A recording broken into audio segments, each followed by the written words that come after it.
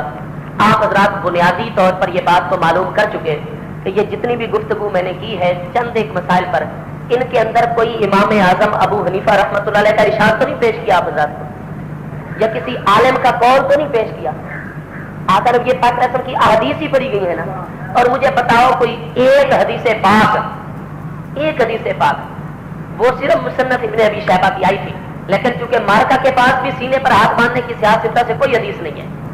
تو کوئی اس مسئلے کے علاوہ کوئی ایک حدیث بھی نہیں ہے جو سیاستہ سے باہر کی آئی ہو۔ الحمدللہ آپ پر واضح یہ ہو گیا ہوگا اس تھوڑی سی مقدار سے کہ اہل سنت و جماعت جو نماز ادا کر رہے ہیں باقاعدہ احادیث پاک کے اندر یہی نماز موجود ہے، اور ہمارے دوست جو روایات پڑھتے ہیں وہ مرجو روایات ہیں، غیر معمول بہا روایات ہیں، باقاعدہ ہماری طرف سے ہمارے علماء شروع سے اس دور سے، امام بخاری وہ تو 256 میں فوت ہو رہے ہیں، میں نے پہلے عرض کیا، امام مسلم 261 میں فوت ہو رہے ہیں، امام بخاری رحمت اللہ علیہ 194 میں پیدا ہوئے، امام ابو حنیفہ ان سے بھی 44 سال پہلے، 40 اور 44 سال پہلے 150 ہجری میں فوت ہو گئے، تو این ممکن ہے امام بخاری صاحب رحمت اللہ تعالیٰ نے اس دنیا میں ابھی آپ عالم ارواح میں ہی آپ کی روح مبارک تھی جب امام اعظم ابو حنیفہ کی وفات بھی ہو گئی تھی۔ تو یہ ساری کچھ یہ ترتیب تدوین سارا کچھ جو یہ بعد میں یہ مارکا جس کو فتنے کا باعث بنا رہے ہیں، یہ ساری چیزیں بعد کی ہیں۔ امام اعظم ابو حنیفہ علیہ رحمت، ان کے اساتذہ، ان کے تابعین، تبع تابعین حضرات صحابہ کرام، اور پھر نیچے تک جو سلسلہ ہے، امام اعظم تو خود تابعین میں اس وقت جو حضرات صحابہ کرام کا ترتیب سے باقاعدہ نماز چلی آ رہی تھی، آل کوفہ کے ہاں، آل مدینہ کے ہاں جو سلسلہ یہ جاری و ساری تھا، الحمدللہ جمہور اہل اسلام کا وہی طریقہ نماز کے اندر جاری و ساری ہے۔ جن چیزوں کو آپ ضروری سمجھیں گے، وہ بھی کہتے ہیں کہ امام جب آیت پڑھ لے تو وقفہ کرے تاکہ مقتدی بھی پڑھ لے۔ ہاں تو مجھے بتایا جائے کہ آخر نبی پاک صلی اللہ تعالی علیہ وآلہ وسلم نے کہاں وقفہ کرنے کا حکم دیا ہے کہ بھئی تم ایسا کیا کرنا کہ الحمدللہ رب العالمین، یہ امام پڑھے اس کے بعد پھر چپ ہو جائے امام، وہ اتنی ہی دیر تک چپ کھڑا رہے، امام پڑھ لے پیچھے، پھر وہ پڑھے الرحمن الرحیم، پھر چپ ہو جائے، پھر مقتدی پڑھ لے، پھر اس کے بعد، اور جب تم ہو ہی حدیث پاک کے ٹھیکیدار تو اب ظاہر ہے کہ اس وقفے کے بارے میں بھی تو پھر ہمیں حدیث پاک ہی پیش کرو نا کہ نبی پاک علیہ السلام نے امام کو یہ حکم دیا ہو، یا بتلاؤ کیا نبی پاک صلی اللہ تعالی علیہ وسلم اسی طریقے پر نماز پڑھایا کرتے تھے، یا آپ کے صحابہ کرام حضرات خلفائے راشدین اسی طرح وقفہ کر کر کے نمازیں پڑھایا کرتے تھے۔ حضور سیدنا غوث پاک رضی اللہ عنہ کے بارے میں کس کتاب کے اندر ہے کہ آپ رفع دین فرمایا کرتے تھے؟ اگر غنیت الطالبین لوگے تو جتنے اخبار یہ ملتے ہیں کہ وہ آپ کی کتاب ہے، اتنے ہی تو اخبار یہ بھی مل جاتے ہیں کہ یہ آپ کی کتاب ہے ہی نہیں، آپ کی طرف منسوخ کر دی گئی۔ پھر کس طریقے سے یہ فیصلہ ہو سکے؟ اور دوسری بات یہ ہے کہ محترم حضرات، حضور غوث پاک رضی اللہ عنہ سے تعلق، عقیدت، یہ سارے کا سارا معاملہ حق ہے۔ حضور غوث پاک رضی اللہ عنہ امام احمد بن حنبل علیہ رحمت کی تحقیقات پر عمل کیا کرتے تھے۔ امام احمد بن حنبل رحمت اللہ علیہ انہی حدیث پاک کو دلیل بناتے تھے، ان کے علاقے میں وہی عمل رائے کا رفع دین کرنے والا، وہ اپنے اہل علاقہ کو دیکھ کر ان روایات کی روشنی میں اسی پر عمل کرتے رہے۔ یہ حضور غوث پاک رضی اللہ عنہ امام احمد بن حنبل کے مقلد تھے، وہ اپنے امام صاحب کی تقلید میں رفع دین کیا کرتے تھے۔ ہمارے نزدیک ہم نے کسی کا قول پیش نہیں کیا، اور ویسے بھی جب فقہ کا معاملہ آ جائے گا تو حضور غوث پاک رضی اللہ عنہ کا وہ مقام فقہ نہیں ہے جو امام اعظم ابو حنیفہ رحمت اللہ تعالی علیہ کے۔ خود امام بخاری علیہ رحمت نے جز رفع الیدین لکھی تو حنفیوں کے اوپر یہ مضحکہ لکھا، مزاح کیا کہ حنفی لوگ یہ ہیں جو کہتے ہیں یہ پہلے والے تھوڑے علم والے تھے، بعد والے علم میں زیادہ ہوتے ہیں، حالانکہ حنفیوں کا یہ قول نہیں ہے، پھر بھی ہماری طرف منسوب کر کے امام بخاری صاحب نے لکھ مارا اپنی کتاب کے اندر۔ ہاں تم کہتے ہو کہ پھر پہلے والوں کا علم زیادہ ہے، بعد والوں کا علم تھوڑا ہے، تو ظاہر امام اعظم 150 میں فوت ہوئے، حضور غوث پاک رضی اللہ عنہ 561 ہجری میں فوت ہوئے، 400 سال بعد میں، تو حضور غوث پاک کی نسبت پھر امام اعظم ابو حنیفہ کا علم زیادہ ہے، ہم زیادہ علم والوں کے ساتھ لگے ہوئے۔ تو حضور غوث پاک رضی اللہ عنہ کو وہ مقام نہیں ہے جو سیدنا امام اعظم ابو حنیفہ رحمۃ اللہ تعالی علیہ کی تحقیقات کا ہے۔ امام احمد بن حنبل کا وہ مقام نہیں جو امام اعظم ابو حنیفہ کا ہے، اور غوث پاک رضی اللہ عنہ تو امام احمد بن حنبل کے بھی مقتدی، ان کی اقتداء کرنے والے، ان کو اپنا امام ماننے والے۔ اور کیا بزرگوں سے پاک کا اگر رفع دین کرتے بھی تھے، ان کی کتاب مان لی بھی جائے بنیت الطالبین، تو کیا صرف رفع دین والا مسئلہ تو بزرگوں سے پاک کا مانا جائے اور باقی سارے کے سارے مسئلے ان کے چھوڑ دیے جائیں؟ ہم وہی کہتے ہیں، جیسے ابن شہاب زہری کا ذکر آیا تھا تو کہیں اس کو مان لیں گے، کہیں اس کو بالکل جاہل اور لا علم کہہ دیں گے۔ بزرگوں سے پاک کے رفع دین کی بات آئے تو پھر پیش کر دیں گے، اور جہاں بزرگوں سے پاک رضی اللہ عنہ فرمائے کہ میں اتنا بڑا عالم ہو کر امام احمد بن حنبل کی تقلید کرتا ہوں، تم بھی کرو، وہاں کہیں گے نہیں جی تقلید تو ہوتی شرک ہے۔ تو بزرگوں سے پاک رضی اللہ عنہ جب تقلید کرنے کی وجہ سے تمہارے نزدیک تو وہ شرک والا کام کرتے ہیں، پھر ان کی بات کیوں پیش کر دی جاتی ہے؟ وہ فرماتے ہیں رئی تو بلاد اللہ جمن اللہ خردلت کا خردلت اللہ حکم اتصالی، فرماتے ہیں کہ میں رئی تو بلاد اللہ جمن، اللہ پاک کے سارے شہروں کو روئے زمین کو اس طرح دیکھتا ہوں کا خردلت، جیسے کہ میرے ہاتھ کی ہتھیلی پر رائی کا دانہ ہے۔ بزرگوں سے پاک فرماتے ہیں میں ساری روئے زمین کو یوں دیکھتا ہوں۔ وہ فرماتے ہیں میں یوں دیکھ رہا ہوں، میں ناظر ہوں، اور جہاں تک نظر کام کرے بندہ بچا کر وہاں تک حاضر ہوتا ہے۔ وہ فرماتے ہیں میں حاضر و ناظر ہوں۔ رفع دین والی بات پیش کر دی جاتی ہے اور ان کی یہ بات پھر پیش نہیں کی جاتی، اس کو بھی عقیدہ بناؤ۔ ہم نے فرمایا کہ امام کے پیچھے قرآن میں سے کچھ نہ پڑھو، پھر رب جعلنی آخر تک، تو یہ قرآن میں سے ہے کہ اللہ کے بندو کیا رب جعلنی مقیم الصلاۃ اس کو قرآن کی ہی نیت سے پڑھ رہے ہوتے ہو؟ یہ دوسری کس جگہ کے آخر یہ پاک الاسلام دعا کے طور پر یہ رب جعلنی ہی پڑھا کرتے تھے؟ یہ کہاں لازم ہے کہ امام رب جعلنی پڑھ رہا ہوتا ہے؟ تو رب جعلنی یہ قرآن پاک کی آیت ہے، حضرت سیدنا ابراہیم علیہ السلام کی دعا ہے رب جعلنی مقیم الصلاۃ، لیکن وہاں یہ قراءت قرآن کے طور پر نہیں ہوتی۔ قراءت تو ہوتی کیا میں کیا کہتا ہے اخیرہ کے اندر جو ہے وہ درود پاک کے بعد پھر یہ قرآن کا پڑھنا فرض ہوتا ہے، ہرگز نہیں۔ وہاں یہ آیت بینہ بطور دعا پڑھی جاتی ہے، اور یہ جو دعائیں ہیں ان کے بارے میں واضح مسئلہ موجود ہے خود غیر مقلدین کے ہاں، اہل سنت کے ہاں، سب کے ہاں، کہ جب ایک آدمی کے اوپر ایسی حالت طاری ہو قرآن مجید فرقان حمید کو نہیں پڑھا جاتا تو بسم اللہ اگرچہ قرآن مجید فرقان حمید کی آیت کا حصہ ہے، انہ من سلیمان و انہ بسم اللہ الرحمن الرحیم سورہ نمل میں سے، لیکن جب اس کو آیت کی نیت سے نہیں پڑھا جائے گا، محض دعا کے طور پر پڑھا جائے گا، وہ جائز ہو جاتی ہے، اب وہ حکم وہ رہتا ہی نہیں ہے۔ وہاں یہ دعا پڑھی جا رہی ہے، پھر نبی پاک نے سے ہمیشہ یہی پڑھنا، یہی ثابت نہیں ہے۔ تو یہ قرآن مجید فرقان حمید ایسے قرآن کو قرآن سمجھ کر، اس آیت کو قرآن سمجھ کر وہاں نہیں پڑھا جاتا۔ امام کے پیچھے مقتدی قرآن پاک میں سے کچھ نہ پڑھے، سبحان ربی الاعلی وغیرہ پڑھ سکتا ہے، تو ہم جواب اجعلنی رب جعلنی امام کی اقدام پڑھتے اس کا کیا جواب ہے؟ یہ بھی وہی سوال لکھ دیا بھائی، میں عرض یہ کر رہا ہوں کہ کیا نبی پاک علیہ السلام یہ پڑھا کرتے تھے؟ کسی حدیث پاک میں نہیں ہے۔ دوسری چیز یہ کہ بطور دعا ہے، کیا جب آپ کی رات قیام والی کر رہے ہوتے ہیں تو امام جو پڑھ رہا ہوتا ہے آگے کیا وہ دعا کی نیت سے پڑھ رہا ہوتا ہے؟ سورہ فاتحہ، سورہ فاتحہ بھی اگرچہ دعا ہے لیکن وہ دعا کے طور پر نہیں پڑھ رہا ہوتا، فقرؤ کا حکم ہے، بطور قرات پڑھ رہا ہوتا ہے۔ اگلی صورت دعا کے طور پر نہیں، قرات کے طور پر قرآن پاک کو پڑھتا ہے۔ تو نہ یہ نبی علیہ السلام سے ثابت ہے، نہ بطور قرات پڑھی جاتی ہے، تو جب نہ ثابت ہے نہ بطور قرات پڑھی جاتی ہے، پھر سوال کس طرح اس پر ہو سکتا ہے؟ جو ہاتھ چھوڑ کر نماز پڑھتے ہیں اس کی کیا دلیل دیتے ہیں؟ اس کا مدلل جواب بھی مرحمت ہے بھائی۔ آ کر یہ پاک صلی اللہ تعالی علیہ وسلم کی کوئی ایک، میں نے اس کتاب کے اندر مالکی مسلک پر گفتگو کی ہے، بڑی ذخیرہ احادیث کو دیکھا، اپنے مشائخ حدیث کی طرف رجوع کیا، تو نتیجہ یہی نکلا کہ محض 3 تابعین ہیں جو ہاتھ چھوڑ کر پڑھا کرتے تھے۔ تو آخر یہ پاک علیہ السلام کی جب مرفوع حدیث موجود ہے، آخر یہ پاک علیہ السلام کی واضح عمل موجود ہے، تو تابعین کے عمل کو وہاں کوئی حیثیت نہیں ہوتی ہے، پھر وہاں تعارض نہیں ہو سکتا ہے۔ اہل شیعہ جو دلیل دیتے ہیں وہ اہل شیعہ سے طلب کی جائے، اہل سنت و جماعت کی کتابوں میں کوئی آخر یہ پاک علیہ السلام کا عمل ایسا نہیں ہے۔ اگر رفع دین نماز کے اندر کرنا قرآن سے ثابت نہیں، پھر وطروں کے اندر رفع دین کیوں کرتے ہیں؟ ہاں یہ بات ہوئی مطلب جیسا کہ قرآن مجید فرقان حمید نے ارشاد فرمایا ما آتاکم الرسول فخذوہ، جو کچھ نبی پاک صلی اللہ تعالی علیہ وسلم عطا فرمایا اس کو لے لو۔ دوستوں نے اور مہربانوں نے مشہور یہ کر رکھا ہے کہ اہل سنت و جماعت کو رفع دین سے چڑ ہے۔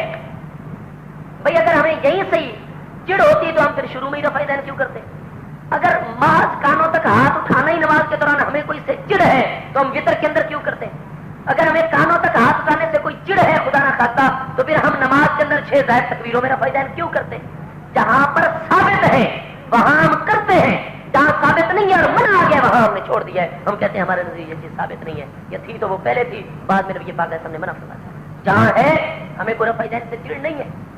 جہاں ثابت ہم کریں گے۔ حضرت عبداللہ بن عمر رضی اللہ عنہ کی واضح روایات کے اندر یہ چیز موجود ہے، اور عبداللہ بن مسعود رضی اللہ عنہ کی جہاں وطر کی تیسری رکعت میں اور عیدین کی زائد تکبیروں میں رفع دین ہے، تو حضرات صحابہ کرام کے عمل سے یہ واضح ہے، ہم اس پر عمل کرتے ہیں۔ ننگے سر نماز پڑھنا کیسے ہے؟ بھائی ننگے سر اگر تو نماز کی توہین اور نماز کو سرے سے کہ نماز کی کوئی اہمیت ہی نہیں ہے، تو نماز ضروریات دین میں سے اس کو حقیر سمجھنا یہ خود کفر ہے۔ اگر حکارت کی نیت سے تو کفر کا خدشہ ہے، بچا جائے اس سے۔ اور محض سستی وغیرہ تو آخر یہ پاک صلی اللہ تعالی علیہ وسلم کی سنت قائمہ کے خلاف ہے۔ محض ایک دو مواقع ہیں جہاں محض بیان جواز کے لیے کہ بھائی بالفرض اگر کبھی کوئی موقع بن جاتا ہے، جیسے آقا علیہ السلام نے 63 برس کی حیات طیبہ اور اعلان نبوت کے بعد 23 سال کی حیات طیبہ اور نماز کی فرضیت کے بعد 11 سال پورے، محض ایک یا دو موقع ہیں جہاں کسی عذر کی وجہ سے آخر یہ پاک علیہ السلام نے یا محض مسئلہ کے جواز اور حکم کو بیان کرنے کے لیے آپ نے محض ایک چادر مبارک میں یا دو چادروں میں نماز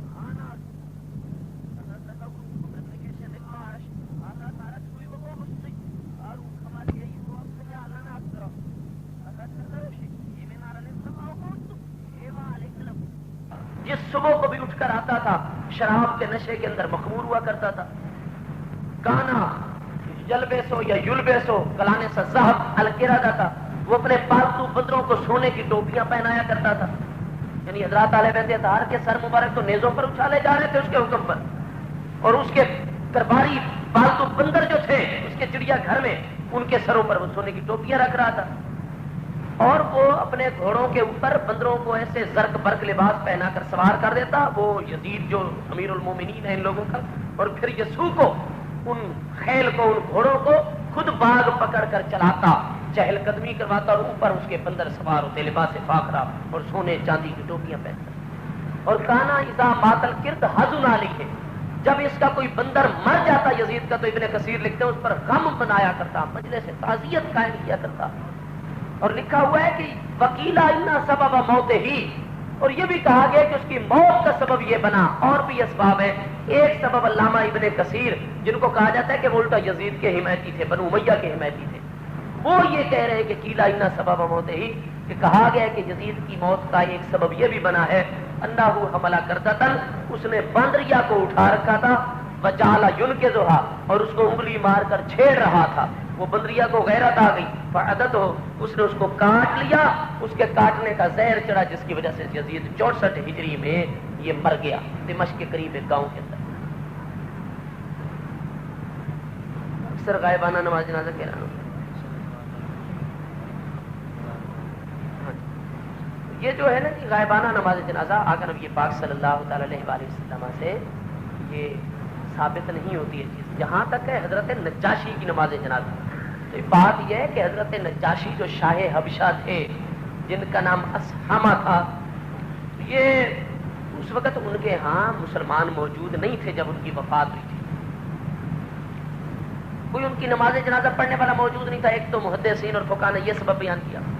لہذا اللہ پاک چونکہ وہ مومن تھے، اللہ پاک نے ان کو یہ ایک کرامت عطا فرمائی کہ آقا نبی پاک صلی اللہ تعالی علیہ وآلہ وسلم کے درمیان ان کے درمیان کوئی پردہ ہی نہیں رہا، آقا نبی پاک علیہ وسلم کے سامنے ان کی میت تھی اور آقا نبی پاک صلی اللہ تعالی علیہ وآلہ وسلم پر نماز جنازہ پڑھ رہے ہیں، تو یہ ایک یہ ہے کہ وہ ان کو خصوصیت دی گئی کہ ان کے اوپر اور کوئی نماز جنازہ پڑھانے والا نہیں تھا، نبی پاک علیہ وسلم کی نماز جنازہ پڑھائی گئی ان پر، دوسری یہ کہ یہ نبی پاک علیہ السلام کی خصوصیت تھی کہ نجاشی نے جو مسلمان اور اسلام کی خدمت کی، نبی پاک علیہ السلام نے یوں صلہ عطا فرمایا کہ آقا نبی پاک علیہ السلام نے پڑھا دی۔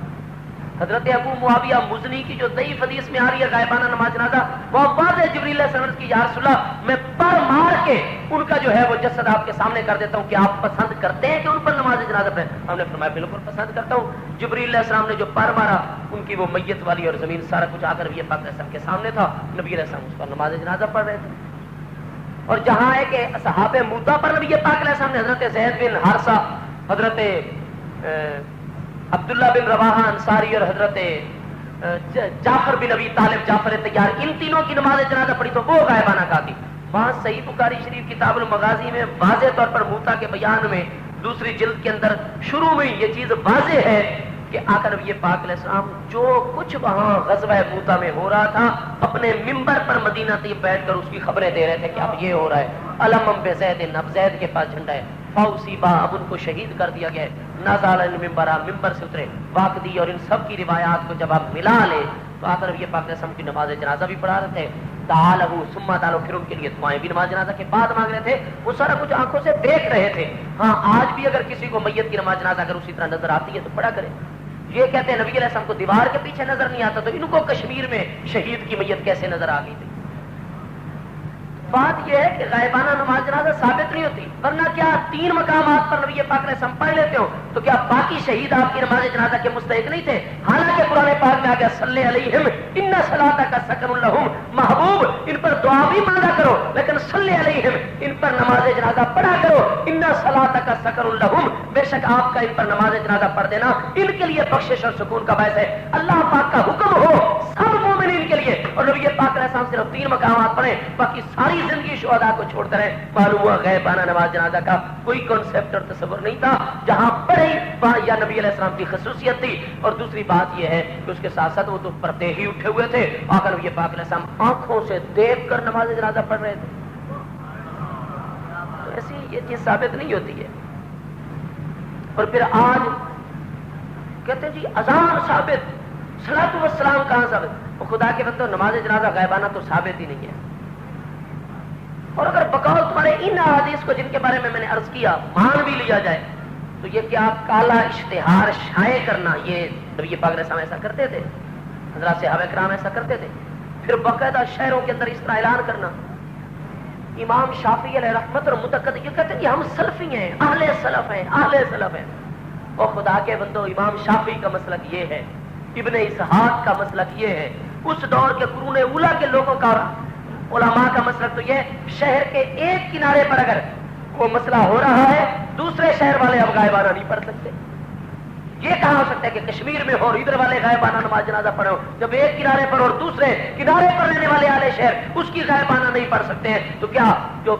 دوسری ریاست کے اندر اس کی غائبانہ نماز جنازہ پڑھی جا سکتی ہے؟ اور پھر دین کا یہ مسئلہ اتنا مضحکہ بن گیا۔ ہمارے پاس چک نمبر 146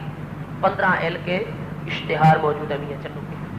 اخباروں میں یہ بات آئی، اخباروں کے تراشے موجود ہیں،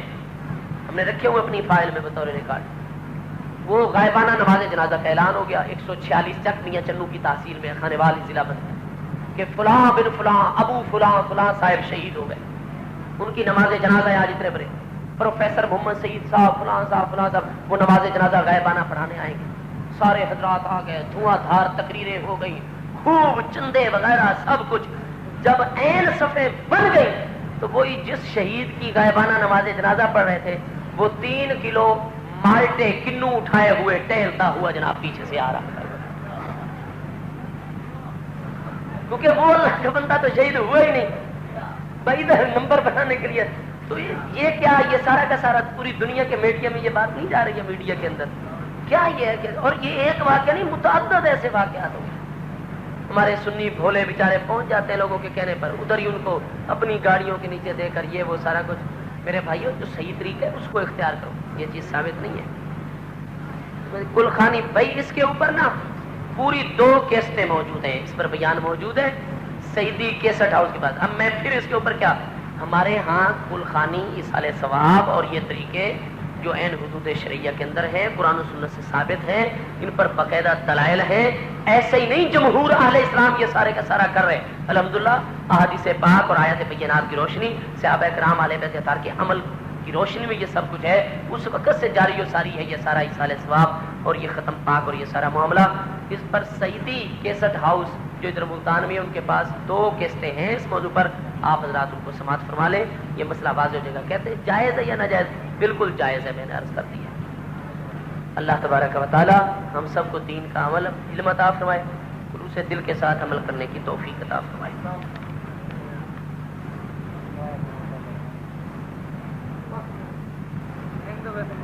بیعت استرشاد جو ہے اس کے بارے میں علماء کرام جو ہیں بعض یہ فرماتے ہیں کہ یہ محبت اور نسبت کا معاملہ ایک ہی جگہ ہے، تاکہ فقیر کا ذہن بھی اب اس کو اختلافیہ نہ بنا لیا جائے کہ جی سیالوی صاحب کس باب کی مولی ہیں، انہوں نے یہ ارشاد فرما دیا۔ حضرت شیخ عبدالحق محدث دہلوی علیہ رحمت کا عمل دیکھا جائے، حضور پیر میر علی شاہ صاحب رحمۃ اللہ تعالی علیہ کا عمل دیکھا جائے،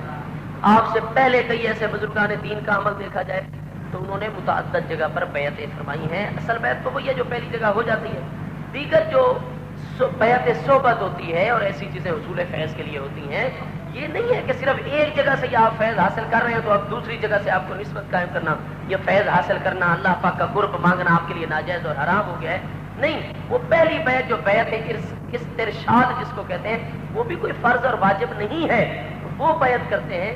اگر آپ دوسری بیعت کرتے ہیں کسی بزرگ سے تو یہ بیعت صحبت کہلاتی ہے، آپ حصول فیض کے لیے کر رہے ہیں۔ یہی نظریہ ہوتا ہے نا کہ پہلے شیخ والا کرم بھی شامل حال ہے، یہ جائز ہے، کوئی شریعت میں اسے منع نہیں فرمایا گیا۔ ہاں، جن دوستوں کا ذوق یہ ہوتا ہے کہ بس ایک بیعت وہ اسی پر رہے، تو یہ کوئی اختلافی مسئلہ نہیں ہے، خواہ مخواہ اس مسئلے کو ہوا نہ دی جائے۔ مسلمانوں کے اتحاد کی ضرورت ہے، اور یہ تو فروعی مسائل کے پہلے درجے تو کیا 5ویں درجے پر بھی یہ مسئلہ نہیں ہے، اور خواہ مخواہ اہل سنت کے اندر اس مسئلے کو آج کل مختلف جگہ شہروں میں جاتے ہیں ہوا دی جا رہی ہے، آپس میں دلوں کو دور کیا جا رہا ہے۔ بھائی جس کا دل کر رہا ہے کوئی قرآن و سنت سے منع تو نہیں ہے، نہ ہی کوئی حکم ہے کہ ایک پر ہی ڈٹے رہو، تو جب ہے ہی نہیں قرآن و سنت کے اندر اس سلسلے میں، تو ایک آدمی وہاں سے بھی فیض حاصل کر رہا ہے، وہاں سے بھی، وہاں سے آپ کرنے دو۔ ہاں، آپ نہیں کرتے، آپ اس کی بات نہیں کرتے۔ اور بھائی پاکستان اسلامی ملک ہے، یہ سود وغیرہ کا مسئلہ اور ایسا چیز جو ہے وہ بچا جائے اس سے۔ کافر اگر حربی ہے تو پھر یہ صورت ہوتی ہے، لیکن کیا پاکستان میں جو لوگ رہ رہے ہیں وہ حربی تو نہیں ہے نا؟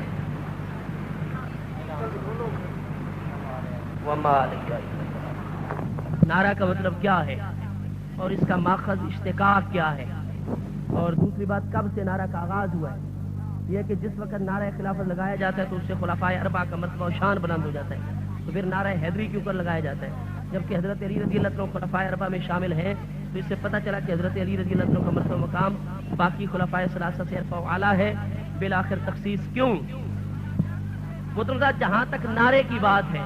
نون عین را اس کے اندر حروف اصلی موجود ہے، کسی بھی مقصد کے لیے آواز کو بلند کرنا اجتماعی طور پر یہ نعرہ کہلاتا ہے۔ نعرے کے جہاں تک آغاز کی بات ہے تو باقاعدہ طور پر صحیح مسلم شریف کی دوسری جلد سوا 419 اور 420 پر یہ صحیح سند کے ساتھ حدیث پاک موجود ہے۔ نبی علیہ السلام ہجرت فرما کر داخل ہوتے ہیں تو مرد عورتیں مکانوں کی چھتوں سے، بچے، غلام، خادمین، یہ سارے کے سارے مدینہ طیبہ کی مبارک گلیوں میں وہ چل بھی رہے ہیں۔ نبی علیہ السلام کے استقبال کے لیے اجتماع عام ہے، جلوس بنے ہوئے ہیں، وکانوا ینادون، اور وہ ندائیں کر رہے ہیں، یا محمد یا رسول اللہ، یا محمد یا رسول اللہ۔ یہاں ندا بمعنی نعرہ ہی ہے۔ اور پھر علامہ ابن کثیر جن کی وفات 774 ہجری میں، البدایہ والنہایہ جو دار ابن کثیر بیروت کا ایڈیشن ہے، جلد 6 صفحہ 350-454 پر، وہاں بھی باقاعدہ موجود ہے۔ ابن کثیر نے شروع میں یہ کہا تھا کہ اس کے اندر کوئی بھی موضوع اور من گھڑت روایت نہ آئے گی، اگر کوئی ضعیف اور منکر روایت بھی ہوگی اس کو بیان کر دیا جائے گا، لیکن کیا اس روایت کو منکر یا ضعیف کہا ابن کثیر نے؟ مقبول حدیث ہے یہ